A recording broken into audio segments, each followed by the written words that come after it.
मुझे तो मीन्स अभी करीब करीब हर 1-2 साल में हमको हमारे हॉस्पिटल को और हमको कुछ न कुछ इसमें अवार्ड मिलता है।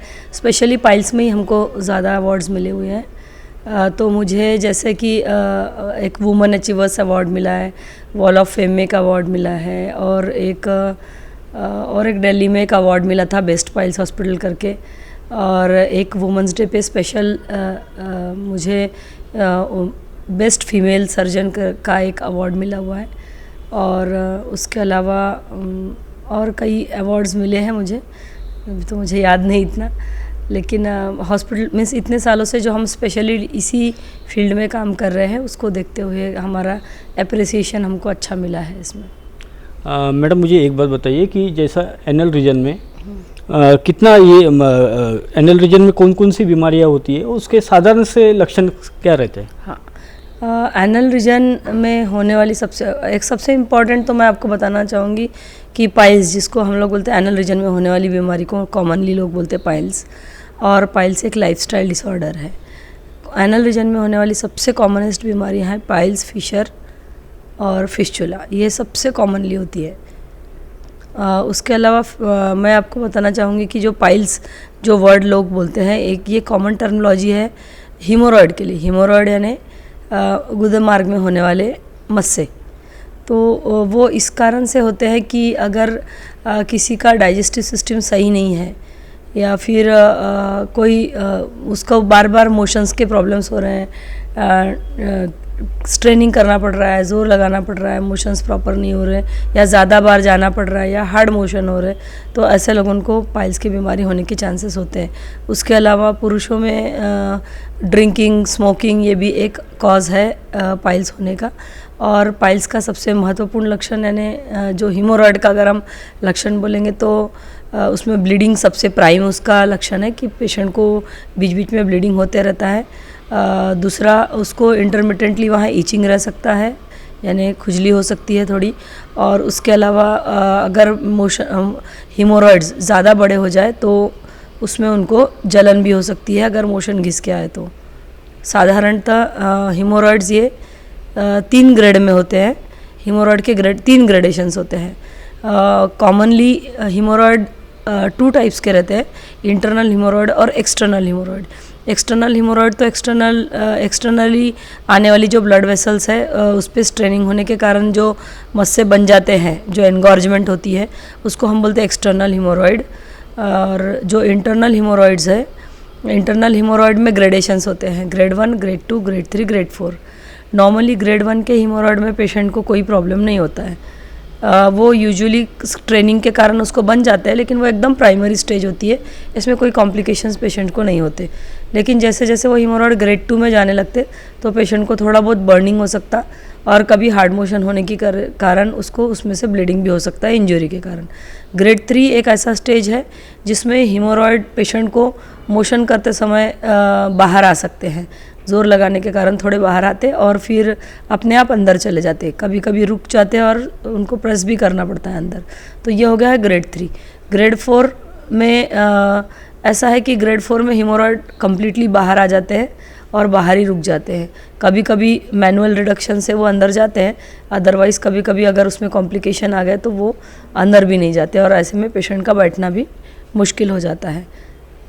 तो यह है कॉमन के मीन्स पाइल्स के कॉमन सिम्टम्स और ये कारण जो मैंने आपको बताया। मैडम मुझे एक बात बताइए, जैसे पुरुष और महिला, तो महिलाओं में कुछ अलग लक्षण पाए जाते हैं क्या इस एनोरेक्टल रीजन? नहीं, महिलाओं में कुछ अलग लक्षण नहीं, क्योंकि बीमारी तो वही है। हाँ, महिलाओं में कारण अलग होते हैं। महिलाओं में इस बीमारी के कारण थोड़े अलग होते हैं। जैसे कि महिलाएं स्पेशली मेल्स की तुलना में फीमेल बॉडी डेलिकेट बॉडी है, तो मेल की तरह उनका डाइट भी इतना वैसा नहीं रहता जैसा मेल पर पेशेंट जो रहेगा उसके डाइट में और फीमेल पेशेंट के डाइट में बहुत फ़र्क पड़ता है। लेकिन अगर फीमेल पेशेंट भी उस तरह का डाइट लेने लगे, heavy diet, heavy non veg, drink, smoke, तो फिर उनमें ये प्रॉब्लम जल्दी स्टार्ट होने के चांसेस है मेल की तुलना में। दूसरा, फीमेल में और 2-3 चीज़ें हैं, जैसे कि फीमेल को जल्दी से एटमॉस्फेयर का फ़र्क पड़ता, थोड़ा भी उनका एटमॉस्फेयर चेंज हुआ, वातावरण चेंज हुआ, जगह चेंज हुई, बदलाव हुआ खाने पीने में समय में, तो उनका डाइजेस्टिव सिस्टम जल्दी से रिस्पॉन्ड कर जाता है और उनको इंडाइजेशन और कॉन्स्टिपेशन के प्रॉब्लम जल्दी होते हैं कंपैरेटिवली। तीसरा कि फीमेल्स में एंग्जाइटी और ये भी ज़्यादा देखी जाती है, तो उसके कारण भी उनमें ये ज़्यादा होने के चांसेस रहते हैं। चौथा और एक मैं आपको बताना चाहूँगी कि फीमेल्स में ड्यूरिंग एजुकेशन अगर उनको बाहर जाना पड़ता है, बाहर का खाना पीना पड़ता है, तभी भी उनको ये ज़्यादा होने के चांसेस रहते हैं।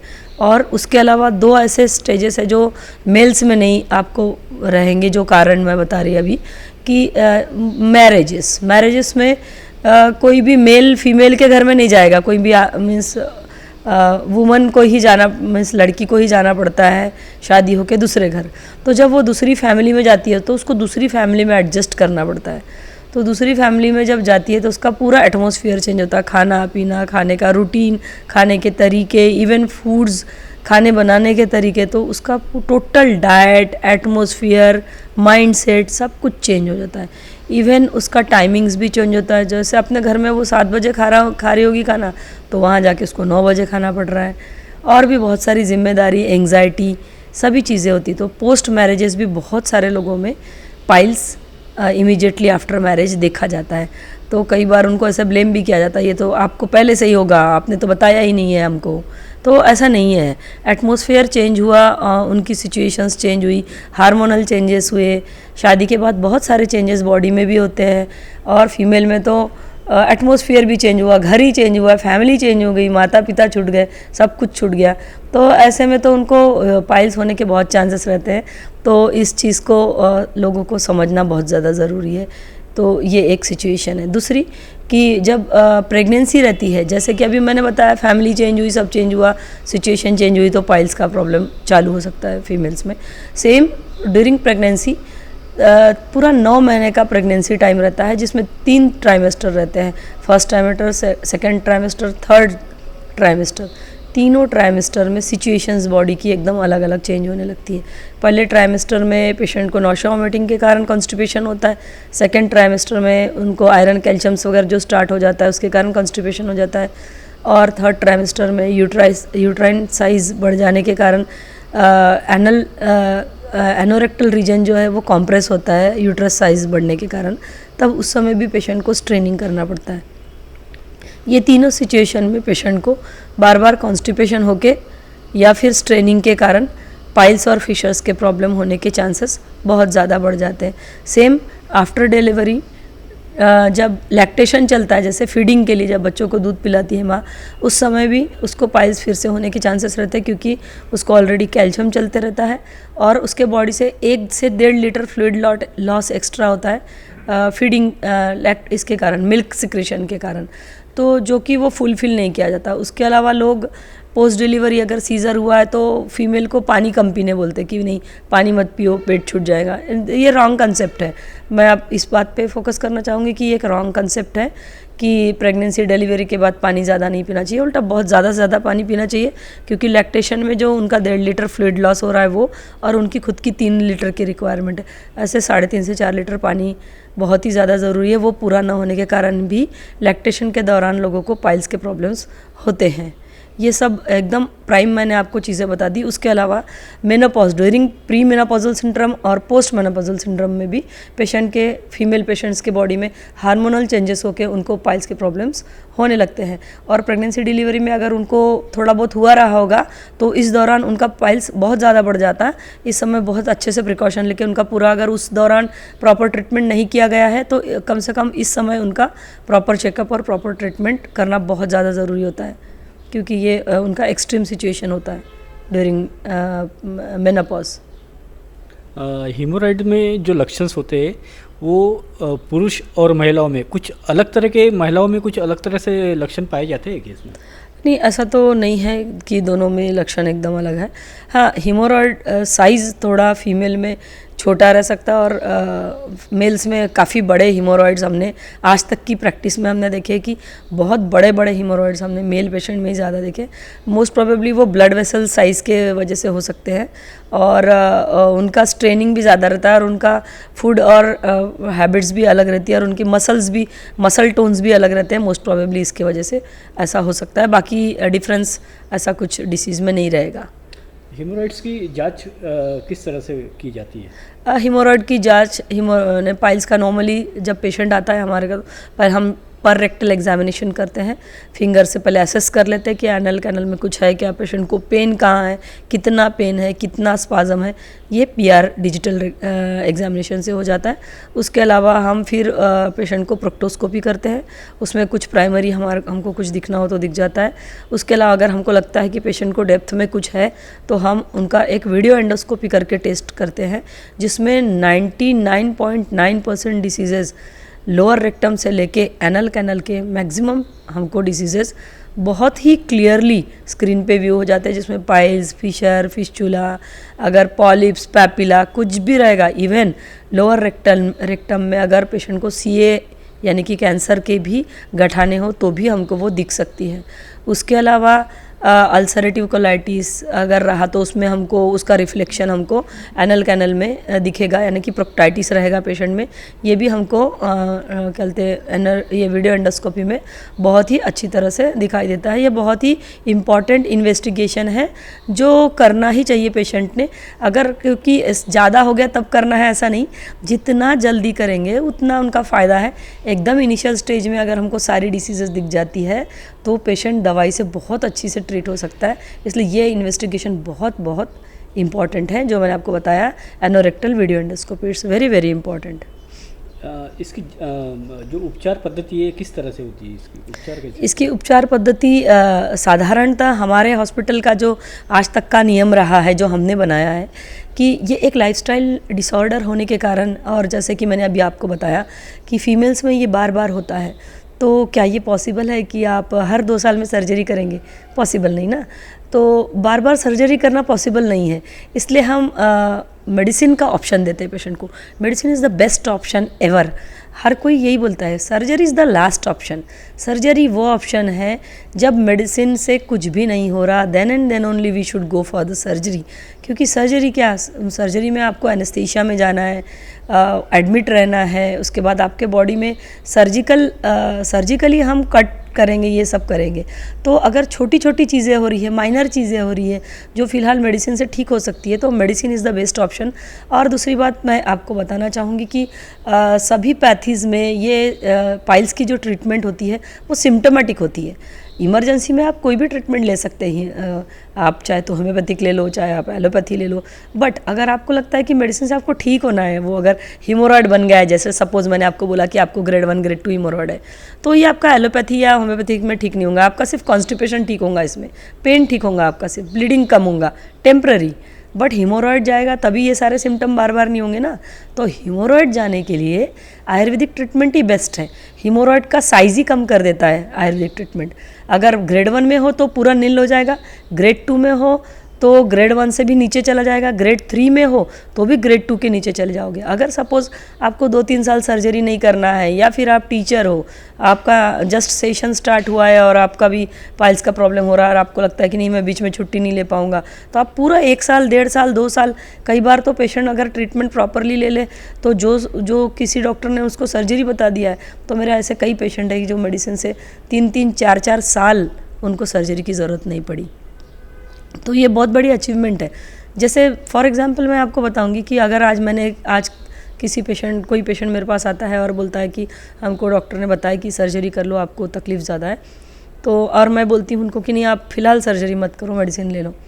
तो मेडिसिन ले लिया पेशेंट ने और पेशेंट के समझो 4 से 5 साल निकल गए, ये हो गई एक केस। तो उसके 5 साल बाद उसको सर्जरी करनी पड़ रही, ओके, 5 साल बाद उसको फिर से हुआ और ज़्यादा हो गया और हम सर्जरी कर रहे हैं, ये एक सिचुएशन हो गई। अब सेकंड सिचुएशन लेंगे हम, जहाँ पेशेंट डॉक्टर के पास आता है, डॉक्टर ने सर्जरी बताई, पेशेंट ने सर्जरी कर ली। अब 4 साल उसके बाद उसका लाइफस्टाइल फिर भी वैसा ही चलते रहा और 4 साल बाद उसको फिर से वैसा ही सेम टू सेम उतना ही बड़ा हीमोरॉइड हो गया, तो फिर से उसको डॉक्टर बोलते हैं सर्जरी करो, वो फिर से सर्जरी करेगा क्या? तो क्या हर 2 साल में सर्जरी करना ठीक है? तो ये आप पहली सिचुएशन देखिए कि पहले उसके 4 साल निकल गए, सेकेंड टाइम उसको सर्जरी करनी पड़ी, यानी कि उसको 4 साल में एक ही बार सर्जरी करनी पड़ी, इसको 4 साल में 2 बार सर्जरी करनी पड़ी। सर्जरी ये कोई ऐसी ट्रीटमेंट नहीं है जो बार बार की जाए, इसलिए इस फील्ड में मेडिसिन ज़्यादा बेस्ट ट्रीटमेंट है। लेकिन सर्जरी बुरी है ऐसा नहीं कहना है मुझे, सर्जरी की जहाँ नीड है वहाँ करना ही पड़ेगा। अगर आप उसको अवॉइड करोगे तो आपका डिसीज़ बढ़ेगा, कॉम्प्लिकेट होगा। जहाँ आपको डॉक्टर ने बोल दिए हैं और आपको लगता है कि डॉक्टर रिलायबल है, आपको उन पे भरोसा है, तो आपको सर्जरी करना चाहिए। वो सिचुएशन अगर वैसी है कि बिना सर्जरी के नहीं हो सकता, अगर डॉक्टर बोल रहे कि नहीं इसमें तो सर्जरी के बिना कुछ नहीं होगा और इसमें ये कॉम्प्लिकेशन हो सकते हैं, तो फिर आपको ऑपरेट करना ज़रूरी रहेगा। क्या ऐसा भी होता है कि जैसे सर्जरी कर लिए उसके बाद में भी हिमोराइड हो सकता है? हाँ, हो सकता है फिर से होना। ये सर्जरी, ना ही सर्जरी का कोई रोल है उसमें, फिर सर्जरी कर ली तो कभी होगा ही नहीं ऐसा, और ना ही ये डॉक्टर ने ठीक से ट्रीटमेंट नहीं की होंगी। हाँ, ये एक आध बार इसलिए हो सकता कि अगर आपने प्रॉपर डॉक्टर से ट्रीट नहीं किया है, कोई सर्जरी नहीं, कोई मिस क्वालिफाइड डॉक्टर नहीं है, आप किसी क्वैक्स के पास या फिर ऐसे जाते हो जो नॉन क्वालिफाइड, जो डॉक्टर ही नहीं, जिसका डिग्री नहीं है। लोग तो वैद ऐसे ही, कोई तो भी 10वीं पास 12वीं पास बस लेके बैठ गए लोग, कुछ तो भी दागा दौरा, उसके पास जाके आप कर रहे हो तो वो एक अलग बात हो गई। लेकिन अगर आप एक प्रॉपर सर्जन के पास जा रहे हैं, प्रॉपर ट्रीटमेंट ले रहे हैं, तो उसके बाद अगर फिर से हो रहा तो ये आपका दोष है, आपके लाइफस्टाइल का दोष है। आप कहीं तो लैक कर रहे हो आपके इसमें लाइफस्टाइल में। जैसे मैंने आपको सबसे शुरुआत में ही बताया कि ये एक लाइफस्टाइल डिसऑर्डर है। पहले ही जो आपको बीमारी हुई है वो आपके गलत लाइफस्टाइल के कारण हुई है। आपने अब उसको पूरा ट्रीट कर लिया, ठीक कर लिया। अब अगर आप चाहते हैं कि ये दोबारा ना हो तो आपको डॉक्टर के बताए अनुसार अपना लाइफस्टाइल चेंज करना ही चाहिए, और लाइफस्टाइल चेंज करेंगे तो दोबारा होने का चांस 99% तो नहीं रहेगा, ऐसा मेरा एक्सपीरियंस है कि अगर पेशेंट प्रॉपर फॉलो करता है तो। मेरे 15 से 20 साल हो गए अभी मेरे कितने पेशेंट्स मेरे पास जो आते हैं जो ऑपरेटेड है 15 साल पहले, 17 साल पहले, किसी दूसरे रिलेटिव को ले आते हैं ट्रीटमेंट के लिए, लेकिन उनको कभी दोबारा पाइल्स नहीं हुआ एक बार ऑपरेट होने के बाद। हाँ, ऑपरेट होने के बाद भी अगर कभी पेशेंट को कभी मोशन ही हार्ड नहीं आएंगे, ऐसा नहीं हो सकता। थोड़ी बहुत सिचुएशन अगर गलत हो जाती है, आप कहीं ट्रैवलिंग में जाते हैं, कहीं शादी ब्याह में अटक जाते हैं और आपको मोशंस थोड़े हार्ड आ रहे हैं और जलन हो रही है, तो इसका ये मतलब नहीं हो कि आपको इमीडिएटली पाइल्स ही हो गया, अरे मैंने तो अभी 2 साल पहले ऑपरेट किया, आज मुझे जलन क्यों हो रही। शंका ना रखे, डॉक्टर तो आपको समझाते ही हैं, नहीं समझाते तो समझाना चाहिए कि ऑपरेशन होने के बाद भी अगर आपको कभी हार्ड स्टूल होता है और स्टूल घिस के आता है तो आपको वहाँ पे बर्निंग हो सकता है, पेन हो सकता है, इमीडिएट आप अपने डॉक्टर के पास जाइए। वो जो वुंड हुई है, वो जो वहाँ घाव हुआ है, उसके लिए ट्रीटमेंट लीजिए, तुरंत ठीक कर लीजिए, आपका कॉन्स्टिपेशन करेक्ट कीजिए, तो मस्से नहीं बनेंगे, जो इंजरी हुई थी वो ठीक हो जाएगी, तो आप फिर से पाइल्स में लैंड अप नहीं होंगे। मैडम मुझे एक बात बताइए, एनल रीजन में जो बीमारियां होती है उसमें उपचार पद्धति जो होती है, हाँ। जैसा एक आयुर्वेदिक ट्रीटमेंट है और एक मॉडर्न एलोपैथी, हाँ। तो इसमें से आप कौन सी अच्छी यानी उपचार पद्धति आप? जैसे कि मैंने अभी आपको बताया कि पाइल्स ट्रीटमेंट में अगर आपको मेडिसिन लेना है, कंजर्वेटिव ट्रीटमेंट जिसको हम बोलते हैं, दैट इज़ मेडिसिनल ट्रीटमेंट। जैसे कि मैंने आपको बताया कि सर्जरी हम बार बार नहीं कर सकते, मेडिसिन हम बार बार ले सकते हैं, ठीक है ना। तो इसमें मेडिसिन पॉइंट ऑफ व्यू तो आप देखेंगे तो आयुर्वेदा ही बेस्ट है, क्योंकि मैंने आपको जैसे बताया ना, बाकी सारी पैथीज़ में सिम्टोमेटिक ट्रीटमेंट होता है। ओनली आपका पेन कम होगा या ब्लीडिंग कम हो जाएगा, टेम्परेरी आपको इमरजेंसी में अगर आपके पास कोई स्पेशलिस्ट अवेलेबल नहीं है तो आप लीजिए प्राइमरी ट्रीटमेंट एलोपैथी या होम्योपैथी। बट अगर आपको ट्रीटमेंट प्रॉपरली लेना है पूरा ठीक होने के लिए, तो Ayurveda is the best for piles treatment, Ayurvedic medicine. And surgery don't have any pathy, surgery is a procedure and it is well done by any surgeon. जो सर्जरी है वो तो सर्जन्स करते हैं, जो भी वो प्रॉपरली वो एक ही तरीके की होती है, उसमें सर्जरी में कोई डिफरेंस नहीं होता है, सर्जरी है। बट मेडिसिन आयुर्वेदा बेस्ट है। अगर आपको आयुर्वेदिक मेडिसिन से आपको ठीक होना है फ़िलहाल, तो आपके डायग्नोसिस के पे डिपेंड रहेगा वो कि आप मेडिसिन से ठीक हो सकते हैं या नहीं, जो आपको डॉक्टर बताएंगे। मैडम मुझे एक बात बताइए, काले हॉस्पिटल में डेली ओपीडी में कितने पेशेंट्स आते हैं? और मेरा दूसरा सवाल ये है कि जो ओपीडी में पेशेंट्स आते हैं तो आप रोज़ सर्जरी कितनी करते हैं और अभी तक कितनी सर्जरी आप कर चुके हैं? काले हॉस्पिटल में रोज़ करीब 35 से 40 पेशेंट चेक होते हैं और जिसमें हम अभी तक के अप्रॉक्सीमेटली 7 लाख से ज़्यादा पाइल्स पेशेंट हम देख चुके हैं, चेक कर चुके हैं आज तक की हमारी 24 साल के सफ़र में। और उसके अलावा सर्जरीज़ हमारे यहाँ एक अप्रॉक्सीमेटली 13 से 14 हज़ार तो हो गई होंगी। और डेली कितनी होती है सर्जरी? डेली एक 4 से 5, कभी 3, कभी 4, कभी 5, और कभी कैंप्स रहे तो फिर ज़्यादा भी रहते। कैंप में हम लोग 7 से 8 भी सर्जरी एक बार में ले लेते हैं। तो मेरा एक आखिरी सवाल है आपसे कि काले हॉस्पिटल की विशेषताएं क्या है? काले हॉस्पिटल की ये सबसे विशेषता यह है कि यहाँ पे एट अ टाइम मेल और फीमेल 2 सर्जन्स है और दोनों भी एनोरेक्टल में स्पेशलिस्ट है। दोनों का स्पेशलाइजेशन इन शारसूत्र है from Yerala medical college Kharghar Mumbai से, जो 1 साल का फेलोशिप है। जो हम जैसे फिस्चुला डिसीज़ में जो शारसूत्र यूज़ किया जाता है उसका भी एक स्पेशलाइजेशन रहता है, वो हम लोग ने किया है। ये हमारी सबसे बड़ी स्पेशलिटी है। उसके अलावा यहाँ पे अन्य ट्रीटमेंट भी आयुर्वेदा में उपलब्ध है।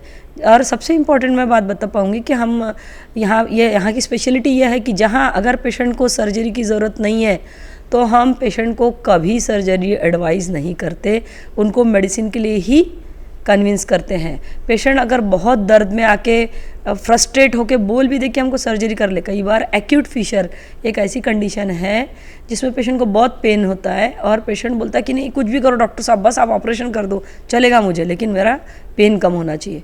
पर ऐसे पेशेंट को भी हम कभी ये नहीं बोलते कि नहीं हाँ ठीक है ऑपरेशन कर लो। अगर उसको नीड रहेंगी तो ही, बहुत नीड रहेंगी तो ही हम सर्जरी करते। मेडिसिन से ही हम लोग पेशेंट को ज़्यादा से ज़्यादा ठीक करने की कोशिश करते, खास करके यंग पेशेंट्स को जिनका लाइफ अभी और काफ़ी उनके हर्डल्स आने वाले हैं उनके लाइफ में और उनको बार बार पाइल्स होने के चांसेस रहते हैं। तो ऐसे पेशेंट्स को अगर मेडिसिन से हम ट्रीट कर पाए तो मेडिसिन से ट्रीट करते हैं। दूसरी बात, हमारे हॉस्पिटल में कई अन्य ट्रीटमेंट भी सुविधा उपलब्ध है, जैसे कि आर्थराइटिस के लिए आयुर्वेदा ट्रीटमेंट है, किडनी स्टोन के लिए आयुर्वेदा ट्रीटमेंट है, स्किन एंड हेयर के लिए आयुर्वेदा ट्रीटमेंट है, menstrual disorder, leucorrhoea, white discharge females में, पीसीओडी, इन सब के लिए आयुर्वेदिक ट्रीटमेंट अवेलेबल है। उसके अलावा हमारे यहाँ कॉस्मेटिक गायनेकोलॉजी में फीमेल पेशेंट्स में मल्टीपल डिलीवरीज के कारण जो वाजाइनल लूजनिंग होता है उसका ट्रीटमेंट, ज़्यादा उम्र वाली 40 से 50 साल की उम्र की महिलाओं में जो इनकॉन्टिनेंस ऑफ यूरिन होता है, यानी यूरिन रोक न पाना, उस डिसीज़ के लिए यहाँ पे अपने यहाँ ट्रीटमेंट है। बार बार होने वाले इन महिलाओं में यूरिन इन्फेक्शन के लिए ट्रीटमेंट है। तो ऐसे और काफ़ी सारी सुविधाएं यहाँ पे उपलब्ध है और मेल और फीमेल दोनों पेशेंट्स इसका बहुत अच्छे से फ़ायदा ले सकते हैं क्योंकि मेल और फीमेल दोनों डॉक्टर यहाँ अवेलेबल है। ये ब्यूटी है इस हॉस्पिटल की। उसके अलावा ऑपरेशन के दौरान उनको 2 सर्जन का बेनिफिट मिलता है कि सर के जो भी पेशेंट ऑपरेट होते हैं उनमें असिस्ट मैं करती हूँ और मेरे जो भी पेशेंट ऑपरेट होते हैं तो मुझे सर असिस्ट करते हैं। तो they get the benefit of 2 surgeons at a time. This is the means specialisation of our hospital. Madam मुझे एक बात बताइए, जैसे महिलाओं के लिए कुछ विशेष ट्रीटमेंट या सुविधाएं मिलती है काले हॉस्पिटल में? जी, वही जो मैंने अभी बताई आपको कि महिलाओं के लिए गायनिक कॉस्मेटोलॉजी है और कहते हैं जैसे मेंस्ट्रुअल डिसऑर्डर के लिए ट्रीटमेंट है, मेंस्ट्रुअल प्रॉब्लम, पीरियड प्रॉब्लम की जो प्रॉब्लम्स होती है, एक्ने यानी कि pimples, hair fall, skin infections, इन सभी के लिए ट्रीटमेंट अपने यहाँ महिलाओं के लिए अवेलेबल है। पीसीओडी, ये सब महिलाओं से संबंधित बीमारियाँ जितनी भी है वो उनकी सारी सुविधाएं अपने यहाँ उपलब्ध है। तो ये थे अपने साथ डॉक्टर लता काले। इन्होंने काफ़ी जैसे कि हीमोराइड्स में जो बीमारियाँ होती है उसमें क्या उपचार पद्धति लेनी चाहिए, किस तरह से ट्रीटमेंट करना चाहिए, ऐसी बहुत सी महत्वपूर्ण जानकारी अपने को दी है।